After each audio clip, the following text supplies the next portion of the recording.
আজকে আমি 100 টাকায় 5টা আইটেম খাবো। তো 5টা আইটেম কি খাওয়া যায় চলো। হো তো প্রথমেই চলে গেলাম দোকান থেকে নিয়ে নিলাম এই সুইট কর্ন পপ, যার দাম নিয়েছে 22 টাকা। 22 টাকা দাম হিসাবে খাওয়াটা ভালো হবে, কিন্তু আমার মোটামুটি অ্যাভারেজ লাগলো।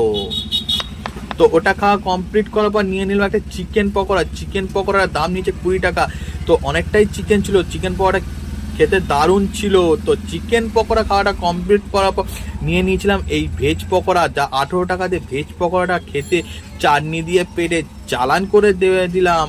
আর তোমাদের কিরকম ভিডিও দরকার তো কমেন্টের মাধ্যমে জানিও। নেক্সট কিরকম চ্যালেঞ্জ করব। নেক্সট চ্যালেঞ্জের জন্য নিয়ে নিয়েছিলাম 2 পিস দই বড়া, দাম ছিল 30 টাকা। দই বড়া খেতে ভালো লাগলো। ऐसे में बड़ा सख्त लौंडा हूं। তো দই বড়ার টেস্টটা দারুণ ছিল। খাওয়াটা কমপ্লিট করার পর অবশিষ্ট 10 টাকা দিয়ে নিয়ে নিলাম ঘুগনি। ঘুগনিটা খেতে খুব একটা ভালো লাগলো না। তো আমি ঘুগনি খাই, আর তোমরা চ্যানেলটা সাবস্ক্রাইব